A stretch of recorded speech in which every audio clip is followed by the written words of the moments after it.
Hey guys, what is going on? Thank you for joining me for another episode of Dating with Max. So, when we last left off, you may remember that I had invited a nice young woman over to watch a movie together.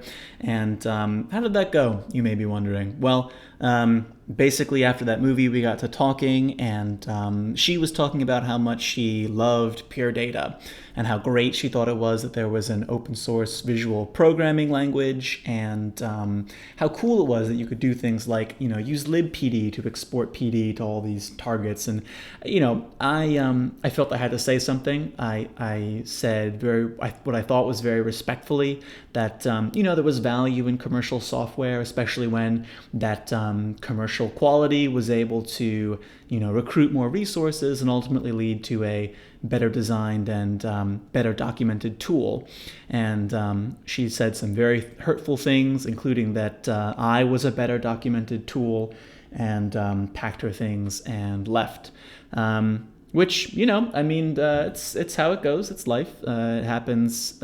It happens, to some people more than others, but regardless, it definitely happens.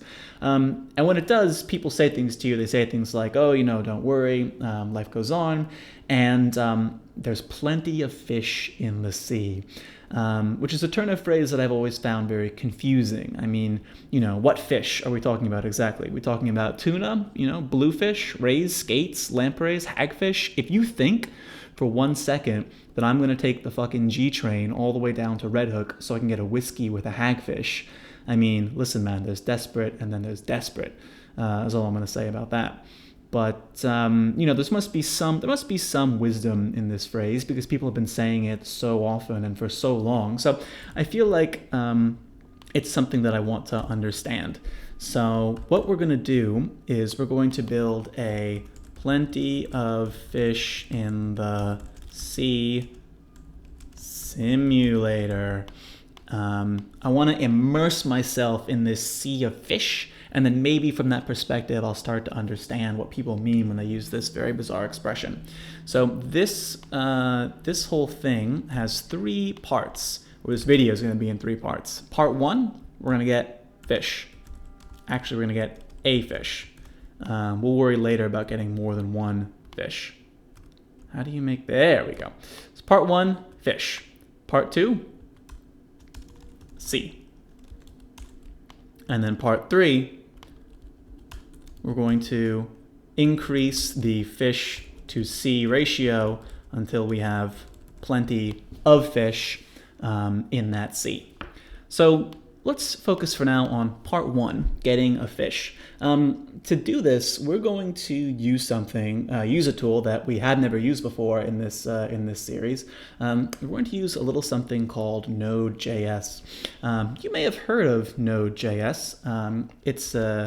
It's a tool that is very useful, and especially now as people are recruiting more and more open source and web-based tools to do their creative computation and digital art making. It's becoming quite a popular thing. If you haven't heard of Node, that's fine. Different boys and girls will find out about Node at different times. But I think you're old enough, and I think you're ready to talk about this very exciting thing. So what is Node? Very basically, it's an engine for writing applications using JavaScript. And these applications can be very small, very compact, and also have the advantage of being connected both to the internet and also to a large number of very easily accessible packages or modules that other people have written and that you can download and use quite easily. So to get Node, basically you want to just go to nodejs.org and then follow the instructions for installing your version of Node. For installing Node on your machine. And then what you'll get, this is the command line, by the way. On Mac, this is just an application called Terminal. On Windows, I have no idea, frankly. Figure it out. But this is actually where we're going to be doing all of our interaction with. Oh God, what have I done? Bring it back. This is where we're going to be doing all of our interaction with Node. So once you've installed Node, you're actually going to get 2 things. One is called Node and the other is called NPM. So to start building our Node application, go ahead and just make a directory somewhere. if you've never been to a command line before, these are some very basic commands. cd, change directory. We can go to this directory, my documents, and then make dir or mkdir. This creates a directory. I'm going to create a directory here called plenty of fish, and then just cd into that directory. So now we're in an empty directory, and you can see that it's empty because when you type ls for list, I guess, there's no documents in here. The Node application lives in something called a package. And the package contains things like image resources and definition of different scripts to run and this kind of stuff. But most especially, it contains Node modules. And Node modules are all these other modules that you can download and use as part of building your Node application. So before we can use those modules, we have to initialize this package. And to do that, you run npm init. npm init is going to just run through a bunch of nonsense and then make a package JSON file for you. If you want, you can spend time filling in these definitions and make this as, whatever you can call your bullshit 5-line application version 1.1.1 or whatever. If you want to use strict versioning for your little throwaway, whatever. Point is, have fun filling this thing out. But you can just push enter and get through this whole thing. And when it's done, you'll see there now is a file in this directory called package.json. And if you cat package.json, you can see what it does. It just defines this little tiny file that names your package and does a couple other little things. So now that we've got that, we can do the important thing, which is run npm install -- save, and then we can get the names of the packages that we actually want. And the way that you find out these names is you go to the internet, you identify a Node library, like for example, chance, which is one we're going to be using now. So you find out the name of the package you want to install, you come to the command line, you do npm install -- save chance, and we also want node-osc. And what as this installs, took only a second, what the -- save does is it adds the name of these two packages to your package.json file. So if you do cat package.json, you can see that we now have two dependencies, one on chance and the other on node.osc. So if you gave this package to somebody else, they wouldn't need to have those packages or those modules installed because this file defines them as being necessary. So before they ran the application, they could just run npm install and it would automatically link these dependencies. So now that we've got this package set up, the last thing that we need to do is actually define our application. So I'm going to make a new file called index.js. It's a pretty typical name for the JavaScript, the main application file. And then I'm going to open it. And this is Sublime Text. Sublime Text is just the greatest text editor, basically. So what do these applications, these Node applications, look like? Well, let's start by just making something like, how about something that just prints out success? Console.log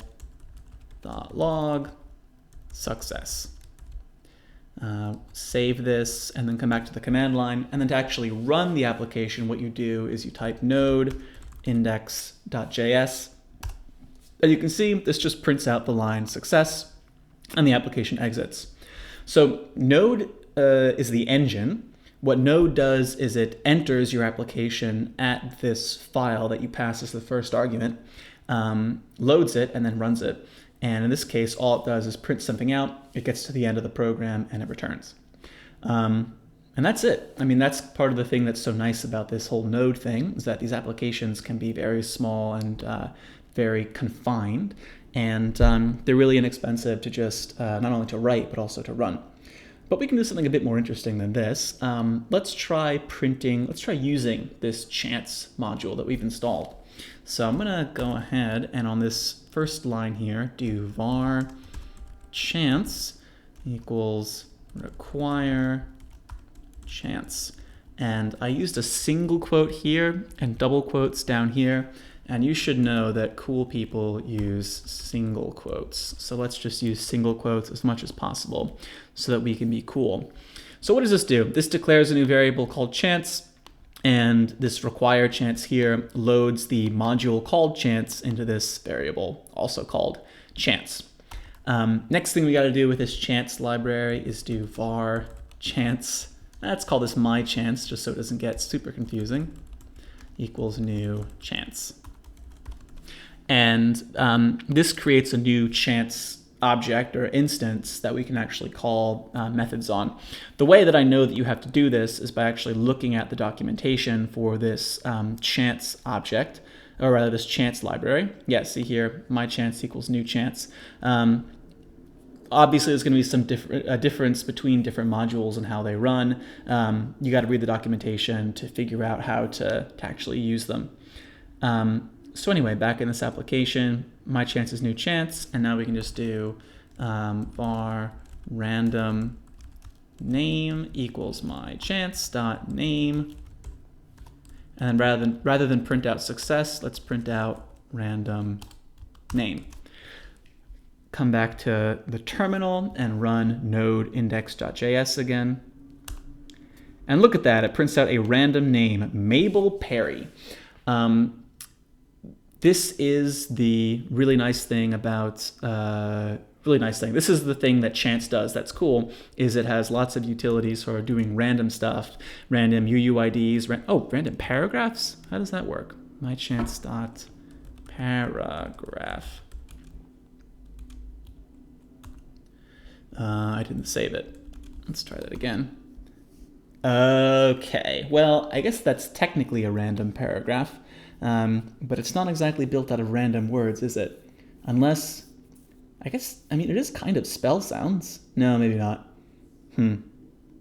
Okay, anyway, it is able to give you a random name, which is cool.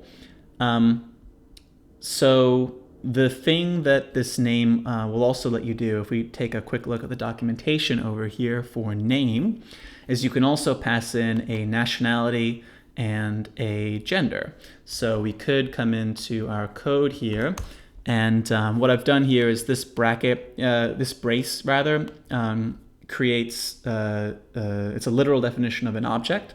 So if I did something like gender male and nationality,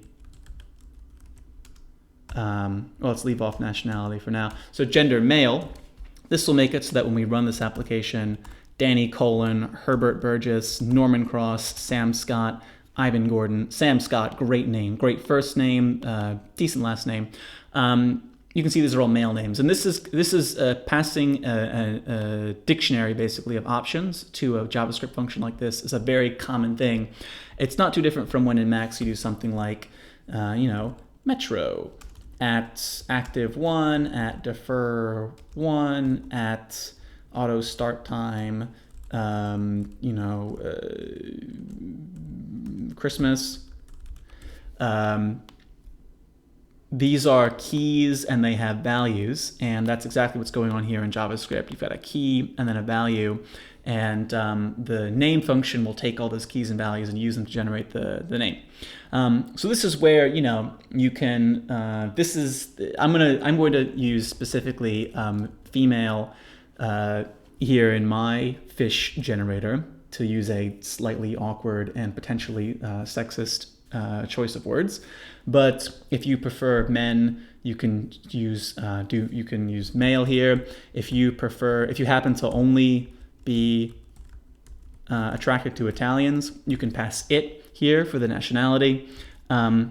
The library here says, and this is why you have to be careful with the documentation, says that it supports Italian and US nationality, but you'll find that if you actually run this code that that's a lie. It does not support the US nationality, it supports the EN, English nationality.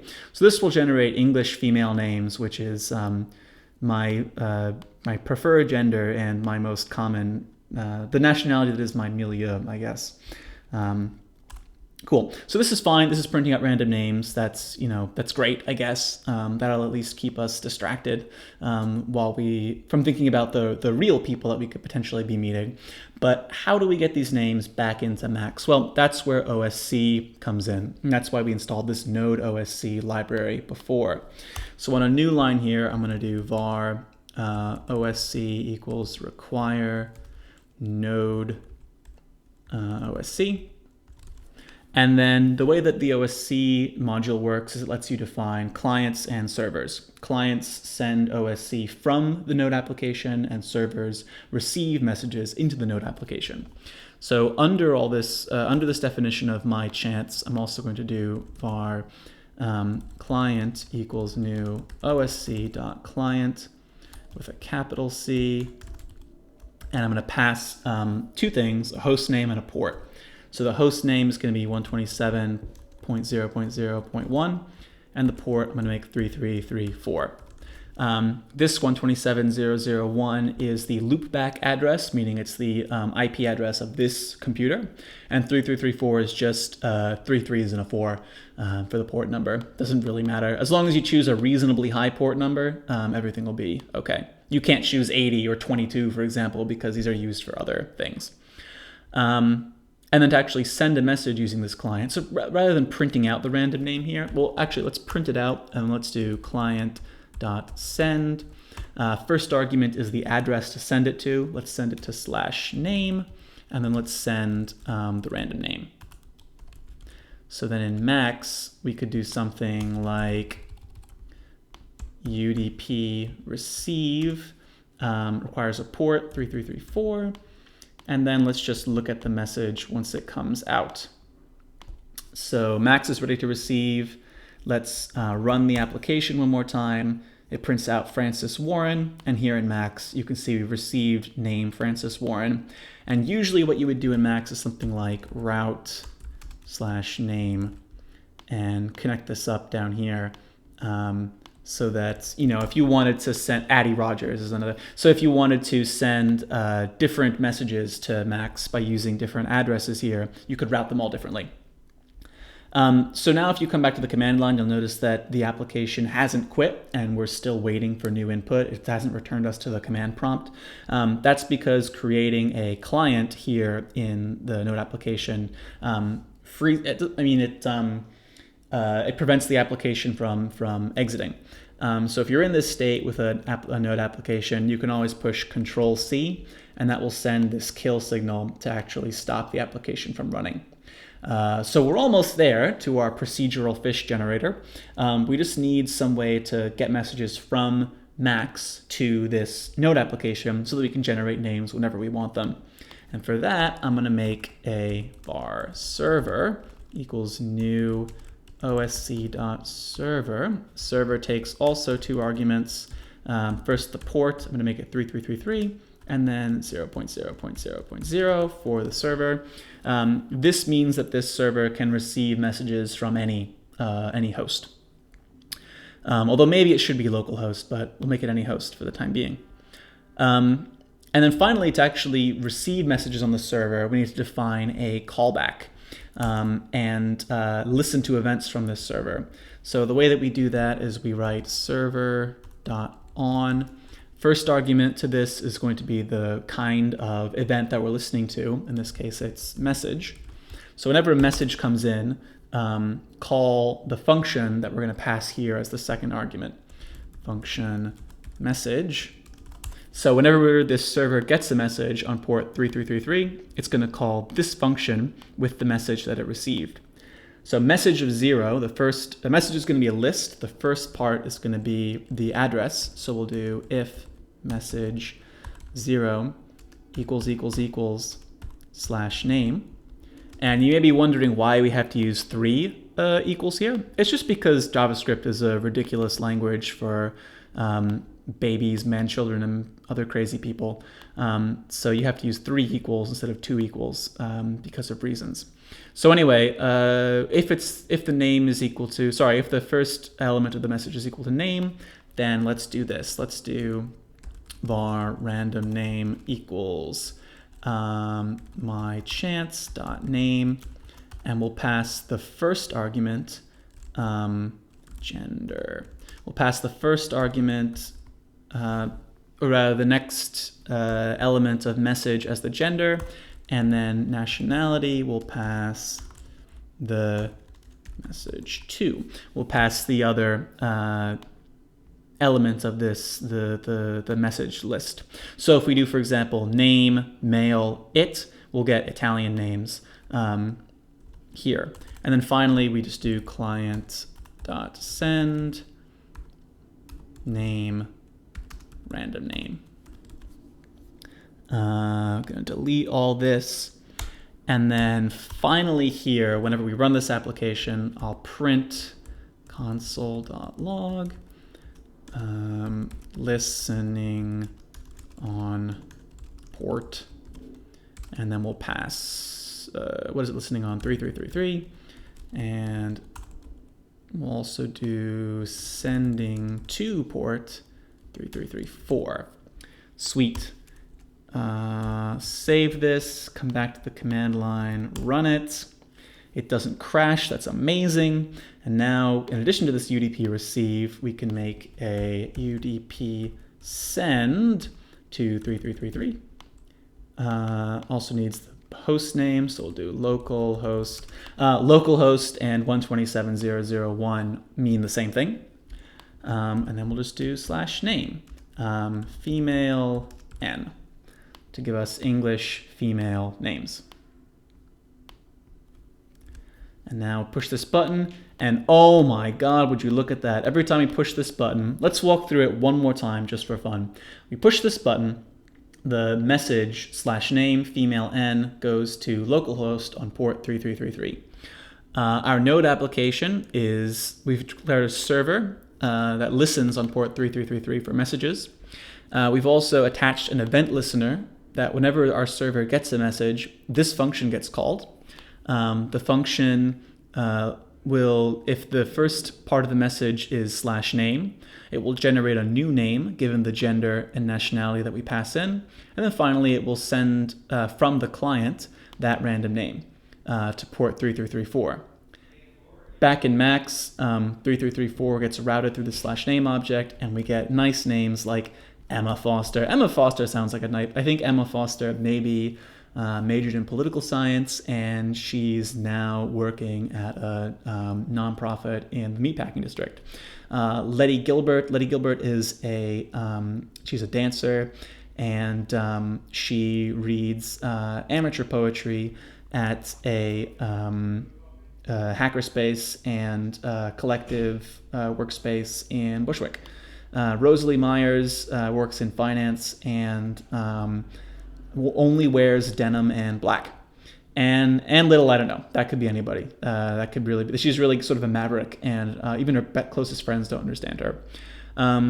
Anyway, so this is the Plenty of Fish Simulator Phase 1. Generate lots of people, aka fish.